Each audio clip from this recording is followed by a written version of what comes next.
Hello, I'm Stina. I'm the Nordic medicine woman, and today I want to talk to you about women that feels disconnected. Disconnected from their self, from their bodies, from their relationships with both friends, family, their partner, and how you can reconnect yourself. We live in a society and a community where it is expected a lot from us women. We are expected to be like men, like having the same pace, going the same day, the same energy, working from 8 to 4 or whatever it is. And women, we are not men.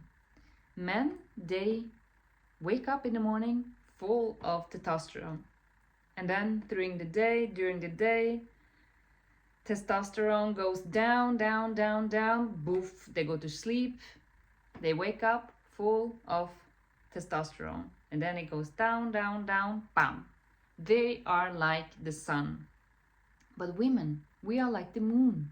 We are not the same every day. We have different levels of estrogen, of progesterone, and even testosterone, and it goes up and down in a rhythm throughout our cycle of 28 days, more or less. So we are like the moon. We are not like waking up with the same energy level every day.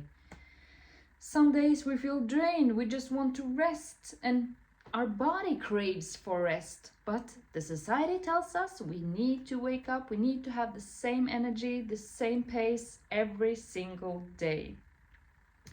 And even when we are pregnant, even when we have given birth, we are breastfeeding, we raise up children. It is expected a lot from us. And we get disconnected from ourselves because of this kind of external pressure. And then we have our maternal line, our ancestors, that taught us how to live as women, how to work hard, how to seek for validation from the outside, how what you do equals your value as a person. And it isn't because our maternal line is evil or did something wrong. It is what they were taught. It is what they knew. And they worked themselves out of other kind of collective patterns that we are free from right now. So the disconnected woman, she doesn't feel alive. She doesn't feel joyful. And I have been there myself, so overwhelmed, so stressed. I worked as a nurse. I went to work in the morning, just had to get my kids to kindergarten and everything, going to work, running all day as a nurse, running, taking care of patients, talking to doctors, coming home, picking up the kids, making dinner. I was like a machine. I didn't care for myself at all. I didn't have time and space for other than being super overwhelmed, taking up my phone, scrolling through the day. Somehow feeling a little bit better because the dopamine that comes from the phone, but still so drained. And maybe I had to wake up the next day, go to work, and even working in the evenings, and then in the morning again. And I was so disconnected from myself. My body was screaming, and I could have headaches. I took an aspirin or something to just survive through my day. Because the point was, I was in survival. My body was in fight. When I was in work, fight, just going through, pushing through. It was in flight. I locked myself in the bathroom when it was too much. Just needed like 5 minutes break for myself to breathe. And even then I was just like breathing up here. Freeze. I started to get a lot into freeze, and sleeping became my free zone. That was where I was feeling the best. And as a woman in my early 30s, think about like the best time of my day was when I could sleep. Because then I could finally get some get some time off this crazy running life, like in traffic, stuck in traffic, kindergarten is closing, how am I gonna make it, and I need to go shopping, and the kids are hungry and they are crying, and everything. At one point I was questioning myself, like, is this life? Is this how it's supposed to be? Is this what we are here for? And then I started to change my patterns. I started to break the cycles that had been running through my ancestral line for decades. Hardworking women, sacrificing themselves, overgiving,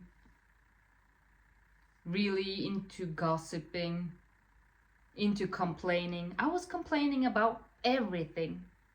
You know what? When I came home from work, maybe I worked in the evening, came home from work, and my kid's dad had put the kids to bed, I was just pointing out, why wasn't the dishes done? Did he hang up clothes? He didn't do it the right way. I was scanning the house for something that I could complain about. And that wasn't because I was evil or something. It was because if I could find something that could confirm and validate the feeling that I had inside, it would make me feel better. And with this hyper-vigilous state that I was in, I was looking for something that was confirming how I was feeling on the inside. Okay, there are some errors here. I knew it. And then I could just seek whatever was wrong so I could confirm the bad feeling I had on the inside and just be in that state of miserable woman in her early 30s. 2 kids, working as a nurse. Everything was just not good at all. But it's not like that anymore because I chose to break out of these patterns. And I didn't take them all at once. I needed to take one at a time as they came up to the surface. But you know what? The most important part was for me to reconnect with myself because I had stopped laughing. I remember one time my little brother, he's 14 years old younger than me. I was laughing and he was like looking at me like, what is that? What is that sound, you know? Is that you laughing? I had suppressed so many emotions that I had also suppressed the good emotions within me. I was like dead serious to this world. Everything was so serious. I had to come back to my body, to feel again, to be alive again. I had to start breathing because I didn't know how to come up, down, further than this. This was from where I was breathing. I had to give myself rest. I had to give myself less critical thinking because I couldn't be alone with myself. I couldn't stay in meditation because my head was so full of negative, self-criticizing thoughts about that I wasn't good enough, I wasn't a good enough mom, I couldn't handle my job, I couldn't handle my relationship, I didn't have enough money, and so on and so on and so on. And when I started to come back to my body and started to feel again, that's when I started to reconnect with myself and with my inner divine femininity.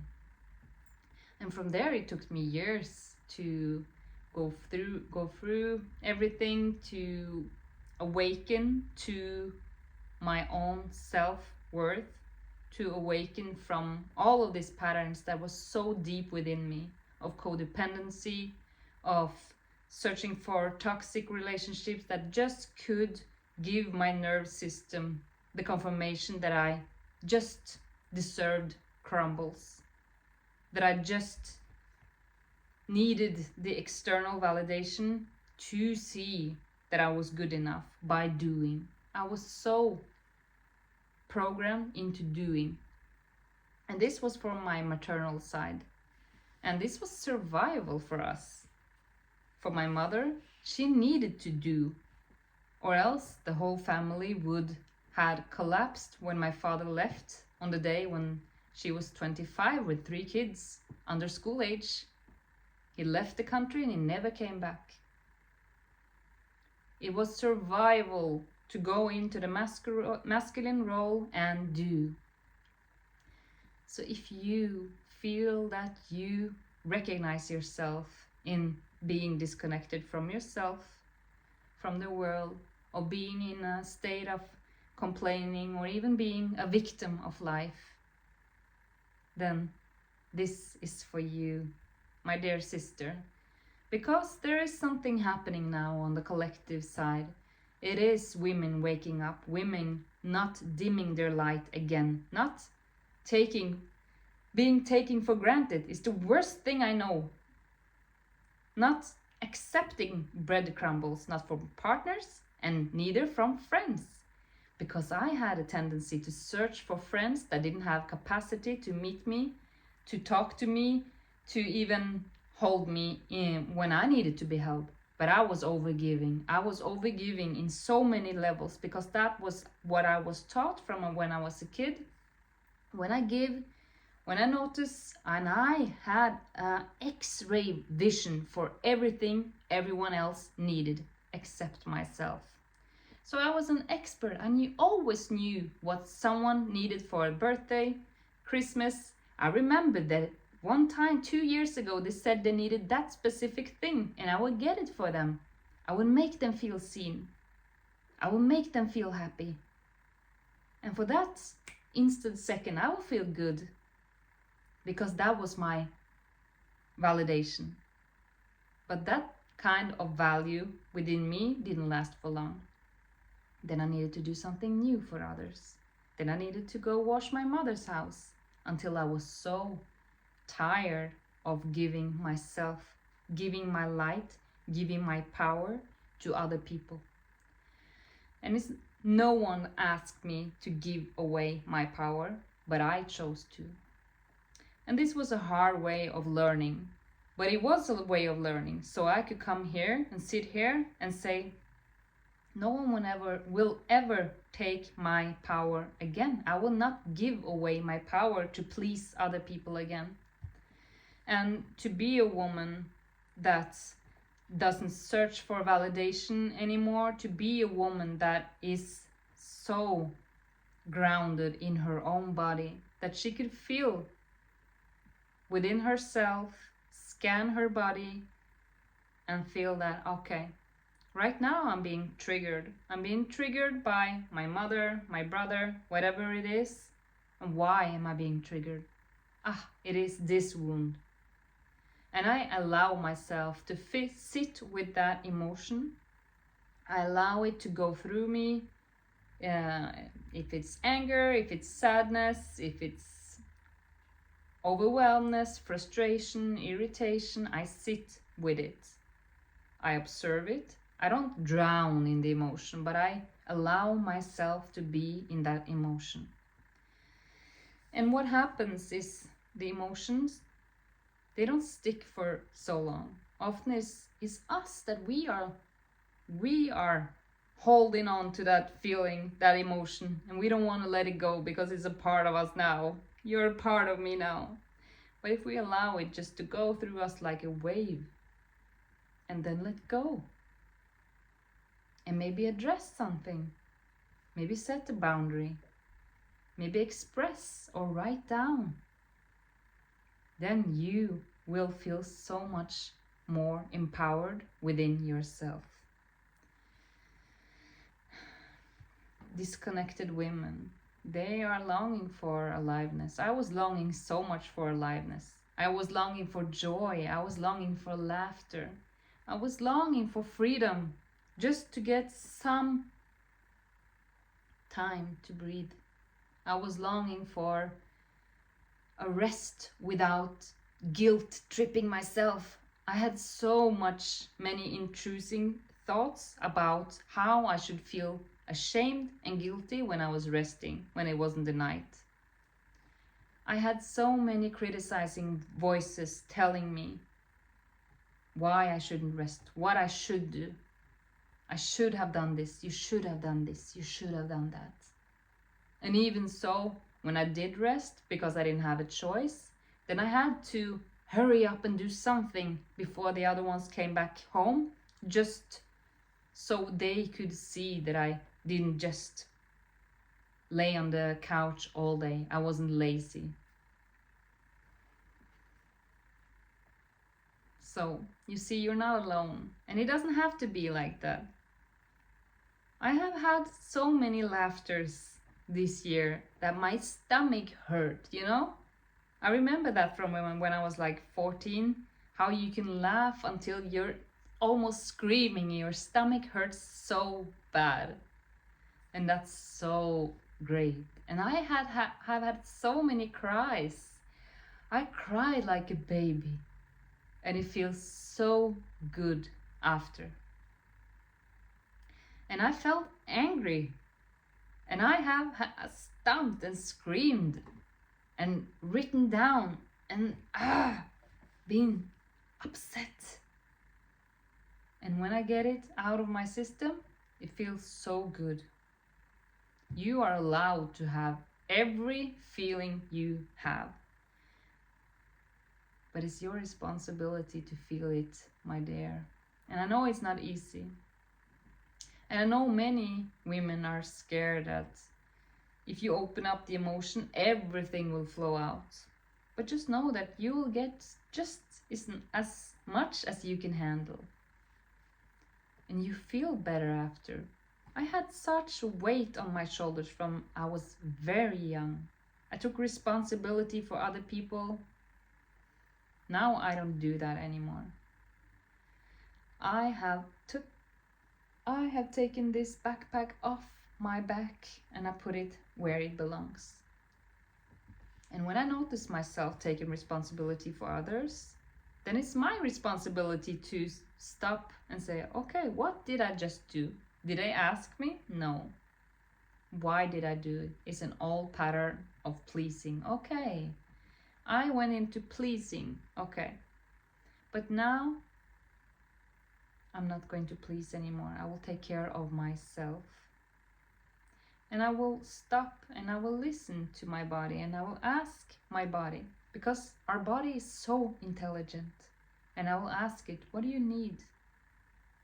What do you need today? I need water. Okay. I will give you water. And when you had water, what do you need? I need less scrolling. Because that's something that always gets me into survival mode again. It's excessive scrolling and screen. Like being stuck on Instagram or whatever for hours.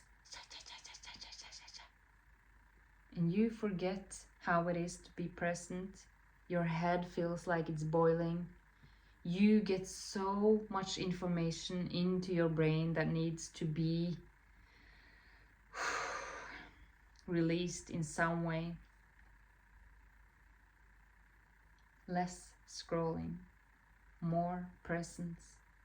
The most valuable thing we have right now in our lives is presence.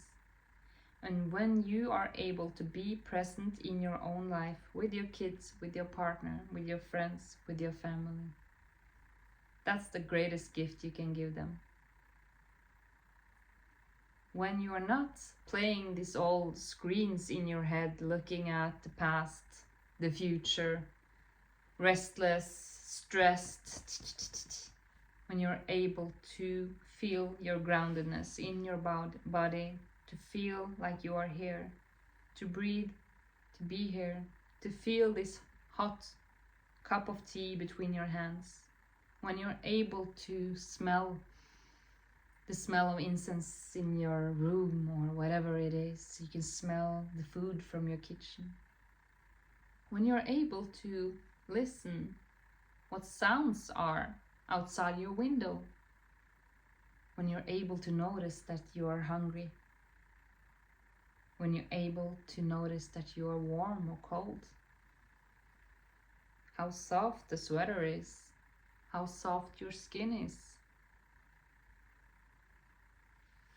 then you're giving yourself the greatest gift, present, and then you're not longer disconnected from yourself, you're here. And so, of course, sometimes it's a lot of noise in the head, noise from the past, criticism, things that you haven't processed. It's not so easy to go into the body. But it's not like you need to change the whole thing at once. You can do one thing. Maybe it is to hug yourself, and you can do it right now.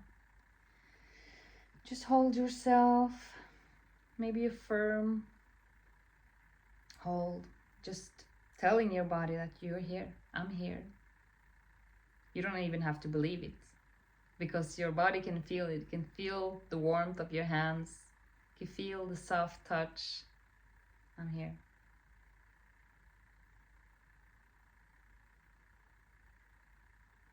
And maybe your breath will go a little bit deeper. Maybe you will feel a little bit more calm. And if you feel like it's too much to do it yourself, then know that the divine feminine, she's here to receive. She's here to receive support, help. You don't have to do everything yourself. You don't have to handle everything yourself. I know how overwhelming it could be to feel that you need to handle everything yourself. You can receive support.